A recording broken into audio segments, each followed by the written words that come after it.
All right, very good. Thank you for being with us. My pleasure. I think it would be useful to provide some context because the issue, particularly of Syria, that's on our mind at the moment, is one in which some people have been covering with great attention for several years, particularly in the last 2 years, and have been worried about human rights abuses and instability. And then suddenly, several weeks ago, around the end of August, this thing took a different turn, and we heard about a so-called red line.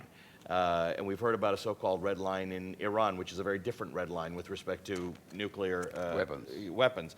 But there were a lot of people who seemed confused by the fact that after a civil war in Syria in which well over 100,000 people had been killed, some were armed, some were not, we have decided that this is different, that the use of chemical weapons is somehow a red line we've crossed, and that the international community has suddenly stepped up its involvement in Syria, and that has become remarkably complicated. That's it's sort of tough to get your head around. Interesting. I think it's very important President Obama jump on the issue because can provide a change in an awful situation. The problem is where to put the red line. Because if you put the red line on the chemical weapons, and then as I say, oh, I'm so sorry, I did a mistake. Now I will kill my people with machetes and bullets. That's enough. That's okay. No problem. Machetes, like in Rwanda, or bullets, it's okay. So the red line could not be chemical weapons. The red line, and that is the problem of the world today, the red line is leaders cannot commit massive atrocities to retain power. That's a red line. The problem is, that's why for me this summit is so interesting.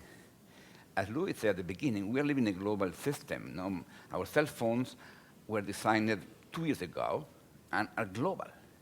But we are living in national states. And so what's happening in the US is President Obama's responsibility. What's happening in Syria is normally President Assad's responsibility. When President Assad commits crimes, we don't like that, and we have to stop that.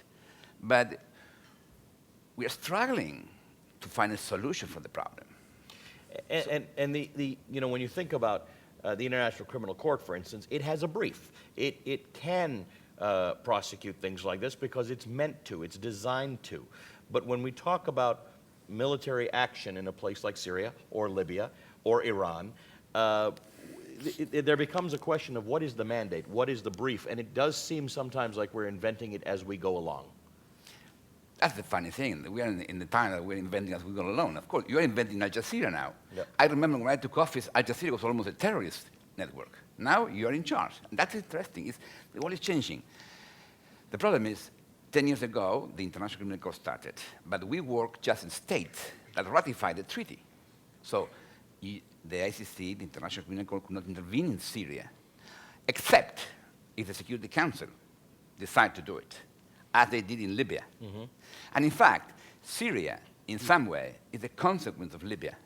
Because in the Libya case, Russia and China and India and Brazil felt US and Europe were far. And now they say, no, we're here.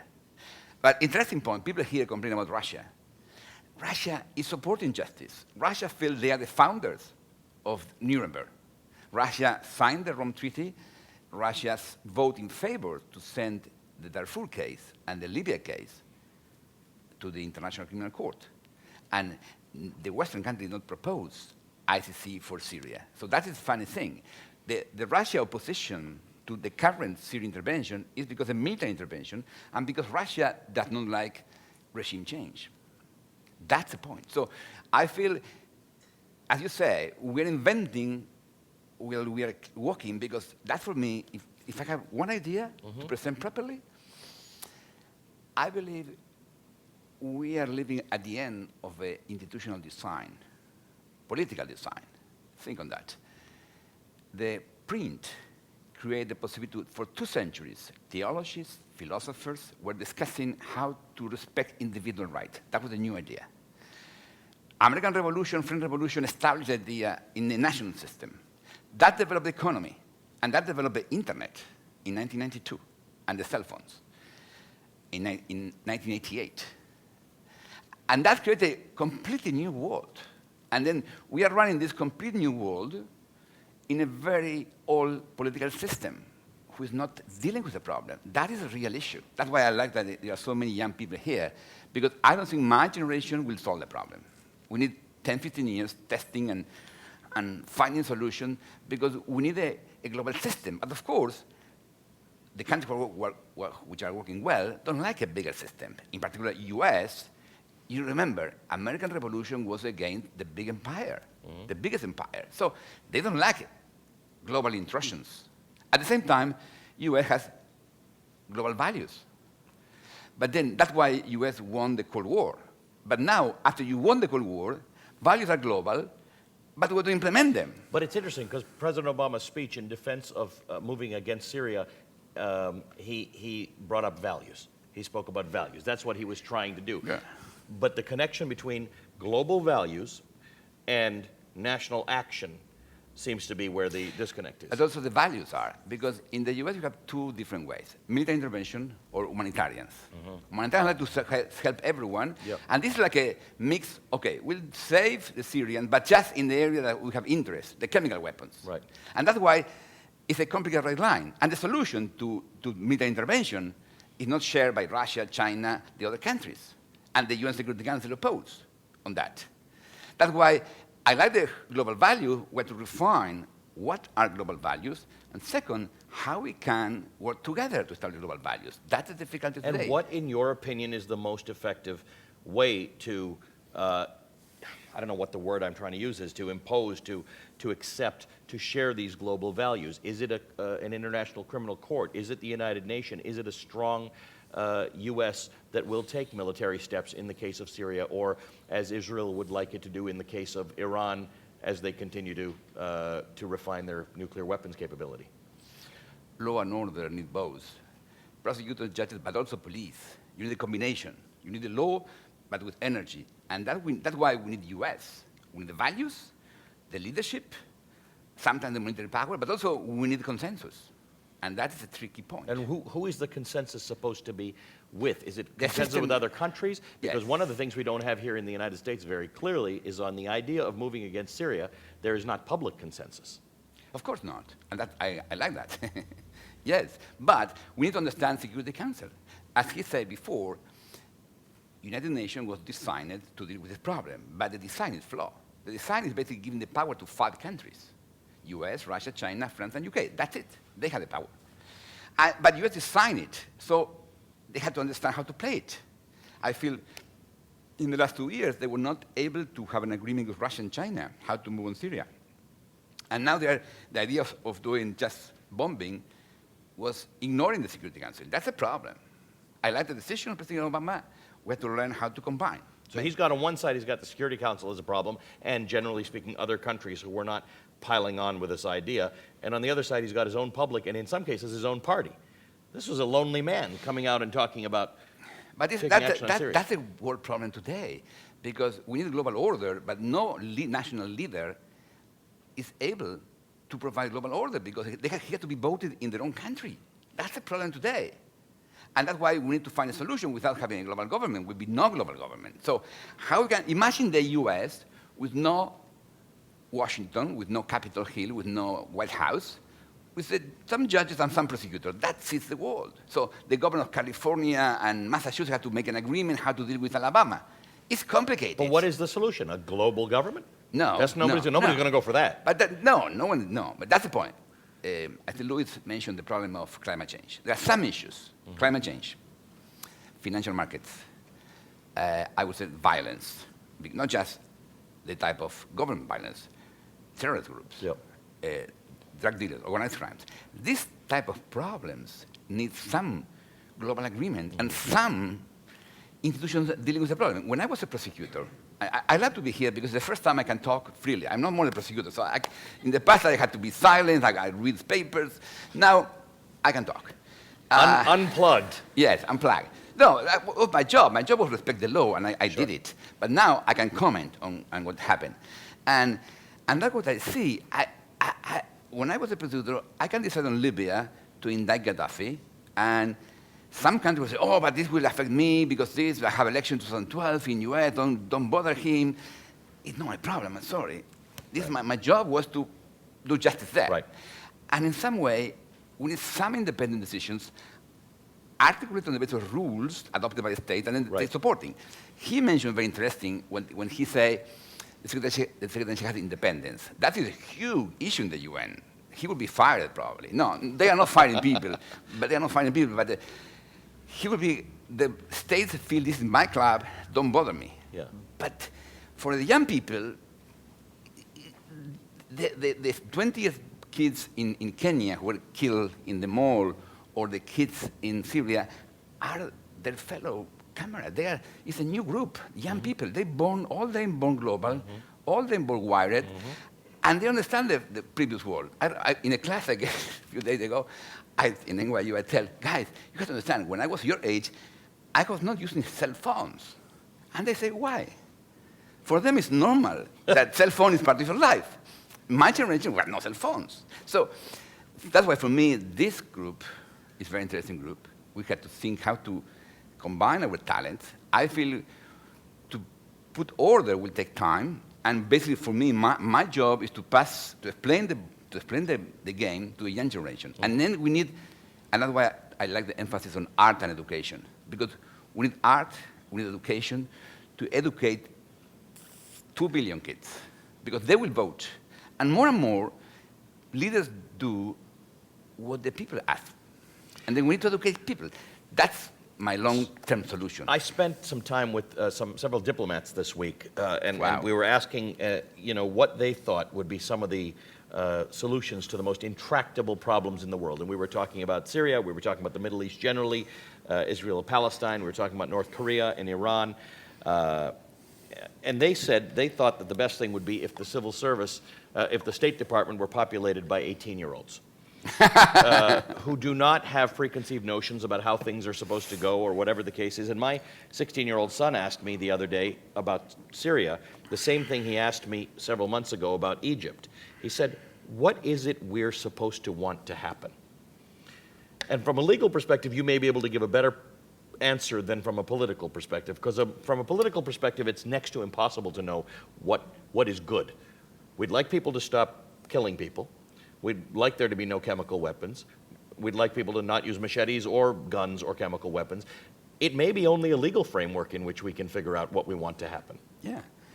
I think that's what we do in the national settings. We use law to establish, to live together. And do the same at the global level. It's complicated because the feeling of community is different. No? I like you are a perfect exposition of the citizen of the 21st century. You're born in Kenya, you grew up in Canada, you work in the US for a Qatar company. Right. That's a new life. It's normal. It's, of course, totally normal. The kids don't think that's unusual. Of course not. Right? No, Right. Of course not. But imagine 50 years ago, you'll be impossible. That would be weird, yeah. Yes, exactly. But the design, the political design, is not prepared for you. It's like a, look, think on that. The national institutions were designed during the 18th century. 18th century. And they're still the same. Right. And so the borders are different now. There are some meaning. For me, the issue you have to learn, in the same way, in this country, you learn what is it for Atlanta and what is for the federal government. We need to learn what is for the federal and national government and for the world, for humanity. And this is what we have to learn. And it's interesting because we're growing on that. Because the idea that crimes against humanity, genocide, and war crimes are prohibited is shared. Everyone agrees on that. Except those who still engage in it. Even them. Yeah. Bashir say he's not commit genocide. He's not proposing genocide. I see. Even them. The values are established. They deny they did the crimes. There's shame to it. Exactly. No one can say, yes, I commit genocide, and what? No, no one say that. Right.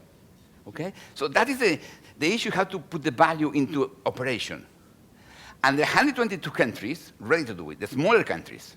The smaller countries where there are no massive crimes, they are happy to do it. Costa Rica is plain. We have no army. Right. We protect our land and our people with the law. Right. And that's what we do. Of course, Russia, China, US has big armies. They don't like that. And Assad would not be happy to join the ICC now. So, but the world is moving, and I think what to understand. There are some problems, but there are some global design comings. One problem for me, and that's why I like the summit, is who is thinking these issues. Because in the US... And where is the best thinking on this? Nowhere. Nowhere, because Harvard or Yale or NYU, I work in the three of them, are American universities. So international relations people think on a US interest. And it's okay, but Costa Rica has a different interest. And China has a different view. And Russia has a different view. And each of them have their own national interest point. So we need some scholar doing what Kant and Rousseau and Montesquieu and Locke did centuries ago. Do those people exist?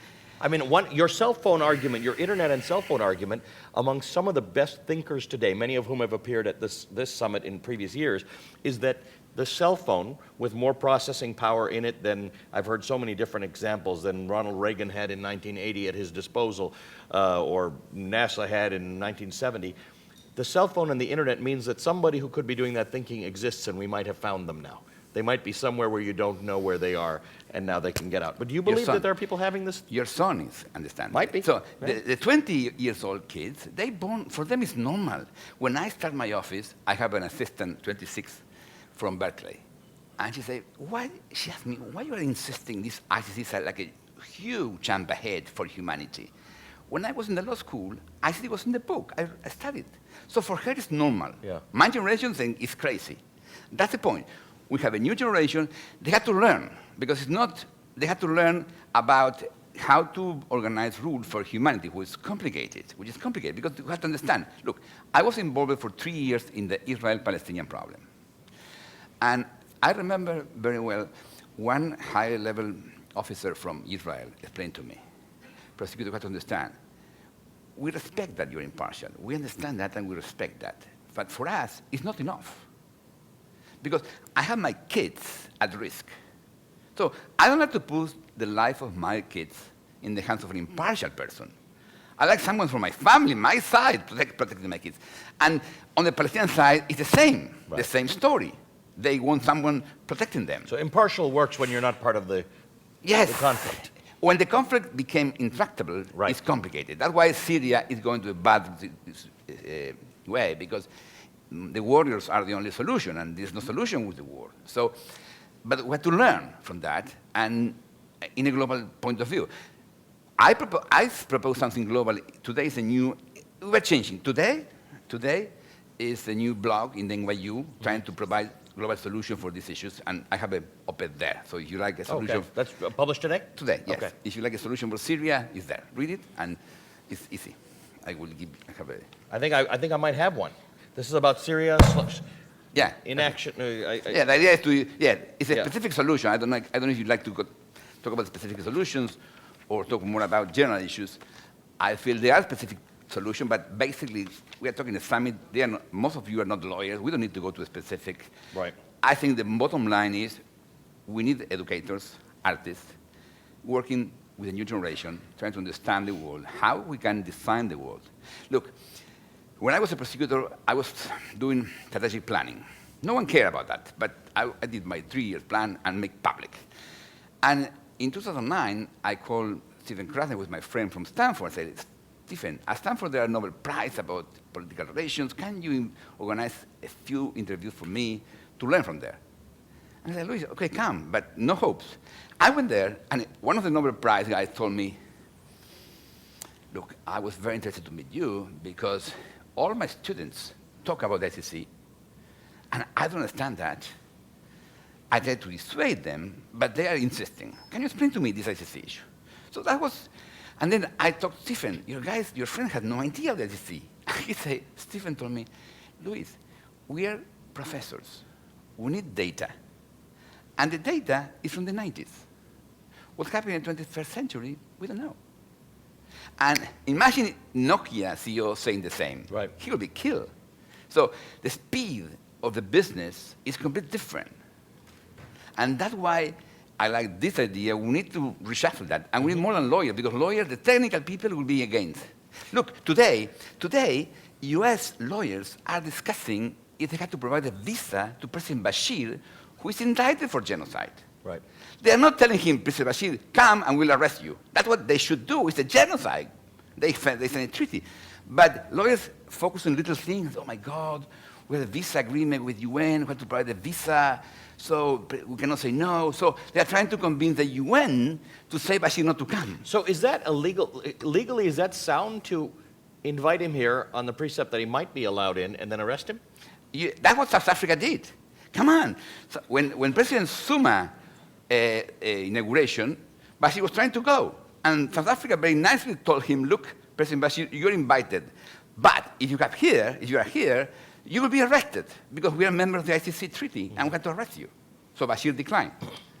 So, but why the lawyers of the US are focusing on the visa agreement and not, guys, for God, 10 years ago, you were not involved in Rwanda genocide, or 20 years ago, you were thinking we cannot use the word genocide because requesting immediate action. Now they are thinking to provide a visa to Bashir. That's the lawyer's point of view. All right, let's talk about the red line. When President Obama decided he wants to move into Syria, he was getting pressure from other countries who were saying, if you don't do this, we don't really care all that much about Syria. Israel does to some degree. But Iran will take that as a sign that you are weak, and North Korea will take that as a sign that you are weak. From a legal perspective, is that relevant? Look, at Rome, when the IC was discussed, the big countries want to ban chemical weapons, and the small countries want to ban nuclear weapons. Mm-hmm. So that is a global discussion. I understand U.S. interest to control chemical weapons, and I agree with them. And in fact, there is a crime. And I like President Obama standing on it. We need that, because that's the point. Without U.S. leadership, it's no big country to stand. When Costa Rica stands, it has not the same impact, and they normally don't stand. So we need Obama acting. I believe the red line would be better to put chemical weapons is a crime against humanity. You cannot commit chemical weapons, but you cannot also commit crimes against humanity. That's at all. So it's not just about chemical weapons, it's about crimes against humanity. Because that was my point in the beginning. If Assad said, okay, I will not use chemical weapons, I will kill my people with bullets, what Obama would say? Bullets is okay. No. The distinction he tried to draw in his speech is that chemical weapons are indiscriminate. So that somehow killing a rebel is, somebody who signed up to be part of a fight. Yeah, but President Assad is dropping missiles, and killing people, civilians, with normal conventional weapons. That is prohibited. Yes, combatants could be killed, but not civilians. And 90% of 100,000 people killed in Syria were civilians. Right. That's why we have a problem here. That's why the red line had to be well defined. And if President Obama said that and worked through the Security Council, he would get consensus, so he would lead the world. You think he would get consensus? Not to military intervention, not to regime change. For action, yes. Right. Russia is in favor of international justice. China is not, because China has their own past, but China does not like this situation. So it's just a matter to find a common ground. And U.S. has to understand, between bombing or nothing, there are middle ways. What is your sense of the international legal infrastructure? Is it strong enough? What would you do to change it? There is nothing. No, but ICC. I was the first public servant, global public servant, totally independent. I was the first. Ban Ki-moon is not independent. He's trying to fight for independence, but he's not. So it's totally weak. We have the World Trade Organization, the ICC, and probably that's it. And in both cases, I remember here, Pascal Lamy was here with me. And I remember, and I said, look, it's such a miracle they all agree to create the ICC, a global consensus about crimes. And Pascal said, Luis is right. It's a miracle to have these global institutions. But the real miracle would be to implement the actions. Because everyone, he said, everyone is in agreement with free trade, right, but not in my city, not in my industry, not today. And the same with ICC. We are against genocide, but not today. Not in Darfur that has a relation with China and Arab world and Africa. Don't bother us today. So that's the problem. The values are there. Mm-hmm. Implementation is the issue. All right. That's a good point to leave it on. The values are there. the implementation remains an issue. I hope you stay involved with this because you've got some strong views on it. And your blog, where can we find it? It's not my blog. Post? It's a New York, it's an NYU, right? NYU blog. I forget the name. It's bad. Because recently you published something on between Huffington bombing Post. and doing nothing, which was very interesting. The idea that there is a good amount of middle ground. Are you going to email it to us all? Now, he likes his cell phones, huh? Yeah, but it's old now. It's an i4. Imagine, so old. That's crazy. See, 3 years That you ago. used to hold your papers down. Yeah, just security. Just security. Okay. It's NYU. And that's a technical solution for that. But if I may, I'd like to invite Luis and the people here to not just meet each year, to work together with Al Jazeera, or promoting teachers who are teaching education, helping them to promote this idea. And it will be a long term, but in 10 years, we'll have 5 million kids educated. We might as well start somewhere, right? Yeah, we start now. Thank you, sir. What a pleasure. Thank you. Ladies and gentlemen.